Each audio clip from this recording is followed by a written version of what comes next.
दोस्तों, स्वागत है आपका स्टडी स्ट्रीम में। मध्यकालीन भारत के श्रृंखला में हमारा आज का वीडियो है इल्तुतमिश भाग 2। तो भाग 1 में जहां हमने इल्तुतमिश के सामान्य परिचय, उसके सुल्तान बनने की यात्रा, विद्रोहों का मुकाबला, उसके द्वारा किए गए कुछ अभियान और उसकी मृत्यु से जुड़े तथ्यों पर चर्चा की थी।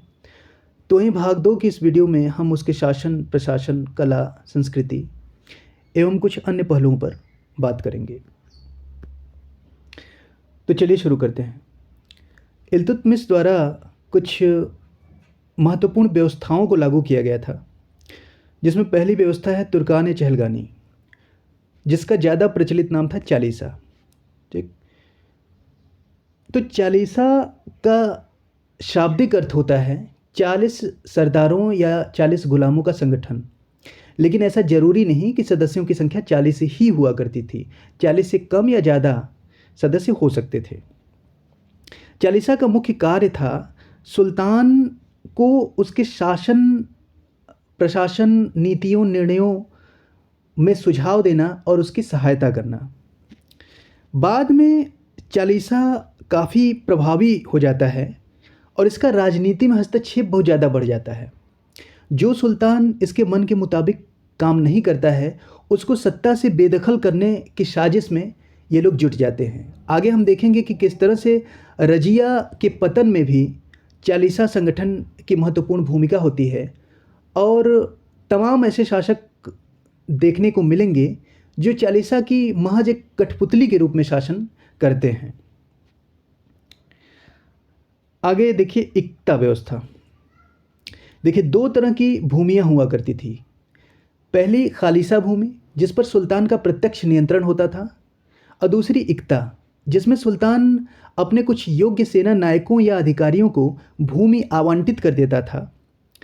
और ये इक्तेदार, इक्ता इनको मिल गई तो इनको इक्तेदार कहा जाता था। ठीक है, तो ये इक्तेदार भूमि से प्राप्त इस राजस्व से सैन्य या अन्य प्रशासनिक संचालन करते थे, जिसमें सेना को भर्ती करना, उसका रख रखाव करना, उसको वेतन देना, ये सब शामिल था। साथ ही खुद का भी वेतन ये लोग इसी आय से प्राप्त करते थे।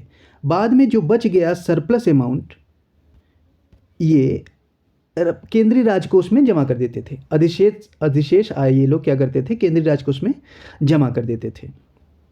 इक्तेदारों को वली, वल्ली या मुक्ति नामों से भी जाना जाता है।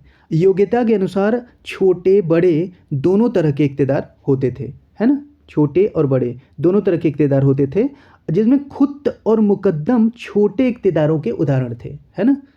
तो खुद और मुकद्दम कैसे इक्तेदार थे? छोटे इक्तेदार थे। और इक्तेदारी सैन्य और असैन्य दोनों तरह की होती थी। डिफेंस और सिविल दोनों तरह के इक्तेदार होते थे। सैद्धांतिक रूप से इक्तेदारी जो थी वो ट्रांसफरेबल थी। अगर कोई इक्तेदार अच्छा परफॉर्म नहीं करता था तो उसकी इक्तेदारी छीन ली जाती थी और किसी दूसरे योग्य इक्तेदार को दे दी जाती थी। हालांकि ऐसा बहुत ही कम होता था और व्यवहार में सैद्धांतिक रूप से भले ही ये ट्रांसफरेबल रही हो, लेकिन व्यवहार में लगभग ये वंशानुगत बन चुकी थी। अगर कोई इक्तेदार है तो उसका बेटा भी ज़्यादातर इक्तेदारी ही चलाता था। ठीक है, आगे देखिए। तो शुरुआत में सब कुछ ठीक ठाक चला। बाद में इस व्यवस्था में भ्रष्टाचार काफ़ी बढ़ गया। भ्रष्टाचार बढ़ा और ये लोग वास्तविक आय को छुपाने लगे और जिससे राजकोष पे बोझ बढ़ने लगा। तो इसकी मौलिकता देखा जाए तो ख़त्म हो गई, जिस उद्देश्य की पूर्ति के लिए इक्तेदारी व्यवस्था लागू की गई थी। आगे बलबन इसमें सुधार करता है। जब बलबन सुल्तान बनेगा तो वो इक्तेदारी व्यवस्था का पुनर्गठन करता है। और बाद में फिरोज शाह तुगलक जब शासक बनेंगे तो फिरोज शाह तुगलक ने इक्तेदारी व्यवस्था को वंशानुगत बना दिया। प्रैक्टिकली तो पहले ही, व्यवहारिक रूप से तो पहले ही ये वंशानुगत था, है ना। इसने क्या किया कि सैद्धांतिक मोहर लगा दी, एक कानूनी मोहर लगा दी कि ये अब वंशानुगत बन गया है, फिरोज शाह तुगलक ने। ठीक है, तो एक निष्कर्ष के तौर पे ये कहा जा सकता है कि इक्तेदारी एक बहुत ही महत्वपूर्ण व्यवस्था थी, जिसने सल्तनत साम्राज्य को विस्तार देने में योगदान दिया। लेकिन बाद में इसी इक्तेदारी व्यवस्था में भ्रष्टाचार वगैरह बढ़ने से सल्तनत के पतन में भी इसकी भूमिका देखने को मिलती है। चलिए आगे चलते हैं। इल्तुतमिश द्वारा जारी किए गए सिक्के। इल्तुतमिश ने दिल्ली टकसाल की स्थापना करवाई और भारत में सिक्कों पर टकसालों के नाम अंकित करने का प्रचलन इल्तुतमिश ने ही शुरू करवाया था। इल्तुतमिश दिल्ली सल्तनत का पहला सुल्तान था जिसने नियमित सिक्के जारी किए और इसने शुद्ध अरबी के सिक्के चलाए, जिसमें चांदी के सिक्के को टंका और तांबे के सिक्के को जीतल कहा जाता था। एक बार कहीं प्रश्न आया है ये कि जो टंका था, एक टंके का वजन कितना हुआ करता था, तो याद कर लीजिए 175 ग्राम। ग्राम मैंने कह दिया ग्रेन हुआ करता था, उस समय वजन की इकाई थी 175 ग्रेन टंका और जीतल 380 ग्रेन। ठीक है, आगे चलिए। तो चांदी के सिक्के को क्या कहा जाता था? टंका, और तांबे के सिक्के को जीतल। चलिए, 1234-35 में इल्तुतमिश ने उज्जैन पे आक्रमण किया था और इस क्रम में उसने महाकालेश्वर, उज्जैन का जो महाकालेश्वर मंदिर है, उसको तुड़वाया था। ये एक फैक्ट है, इसको याद रखिएगा। इल्तुतमिश ने अपने महल के द्वार पे 2 शेरों की मूर्तियां बनवाई हुई थी जिनके गले में घंटा लगा हुआ था। ठीक है, और जिस व्यक्ति को इंसाफ चाहिए होता था वो लाल वस्त्र पहन करके उस घंटे को बजाता था और इंसाफ की गुहार लगाता था। आगे चल के इल्तुतमिश की खुद की बेटी रजिया को भी ऐसा करना पड़ता है, जिसकी चर्चा हम आगे की वीडियो में करेंगे। देखिए, मलिक ताजुद्दीन या तजाउद्दीन और मिनहाज उस सिराज, ये 2 विद्वान भी इल्तुतमिश के संरक्षण में कार्य करते थे, जिसमें मिनहाज उस सिराज जो थे, ये आगे चल के गुलाम वंश के ही एक शासक होगा, नासिरुद्दीन महमूद, उसके दरबार में कवि हो जाता है मिनहाज उस सिराज। और इसने नासिरुद्दीन को केंद्र में रख के तबकात नासिरी नाम की एक प्रसिद्ध किताब का लेखन किया था। ठीक है, मिनहाज उस सिराज की प्रसिद्ध किताब का नाम क्या है? तबकात नासिरी, है ना। ठीक है, आगे चलिए।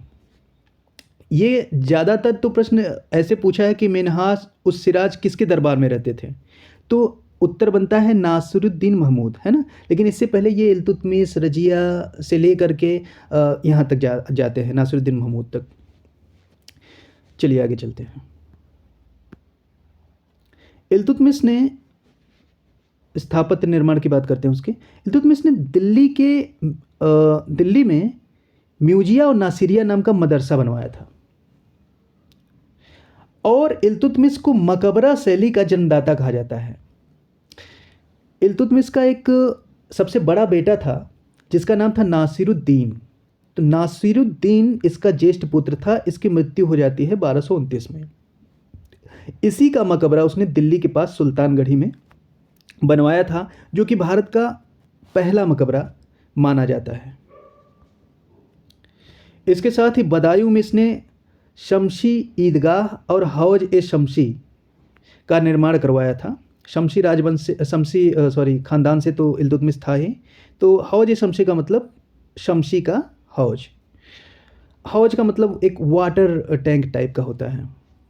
ध्यान रखिएगा, हौज ए शमशी इल्तुतमिश के द्वारा बनवाया गया था, लेकिन हौज एक खास अलाउद्दीन खिलजी ने बनवाया था। अतारकिन दरवाज़ा, जोधपुर के पास नागौर क्षेत्र में अतारकिन दरवाज़ा इल्तुतमिश ने बनवाया था और आगे चल के यही अतारकिन दरवाज़ा बुलंद दरवाज़ा का प्रेरणा स्रोत बनता है। यानी अकबर ने अतारकिन दरवाजे से ही प्रेरणा ली थी बुलंद दरवाजे को बनवाने की। तो ठीक है दोस्तों, आज की वीडियो में बस इतना ही। मिलते हैं जल्द ही अगले वीडियो में। Thank you.